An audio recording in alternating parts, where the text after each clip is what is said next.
Bakit kaya sa lahat ng relasyon natin, ang pinakamadaling masira o pinakamadaling baliwalain is yung relasyon natin kay Lord? Yung relasyon natin sa ating Diyos.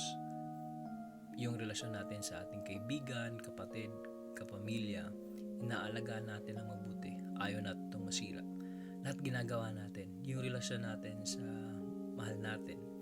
Yung relasyon sa partner natin. Yung relasyon natin sa ating mga boss o sa ating mga negosyo.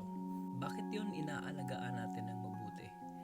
Ayaw nating masira, ginagawa natin ang lahat para mapabuti ang relasyon na to. Pero pagdating kay Lord, ang daling kalimutan, ang dali natin siyang isang tabi.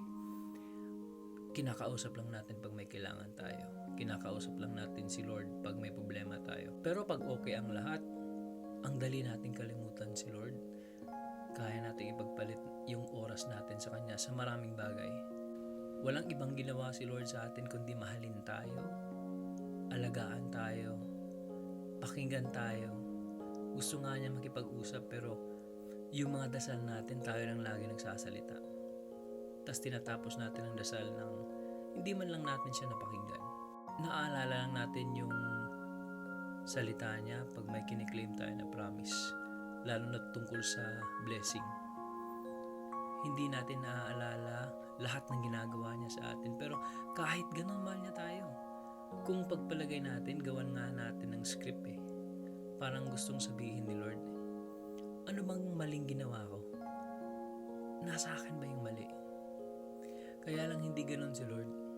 Buti na lang talaga hindi ganun si Lord. Hindi niya kinukwenta yung lahat ng mga bagay na ginawa natin na masakit para sa Kanya.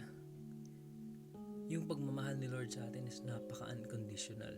Minahal niya tayo kahit hindi natin deserve yung pagmamahal niya. Minahal tayo ni Lord kahit alam niyang pwede natin siyang hindi mahalin. Kahit alam niyang kakalimutan lang natin siya. Pero bakit kaya ganon? Sa lahat ng relasyon, yung relasyon natin kay God, yung pinakamadaling sirain. Bakit kaya?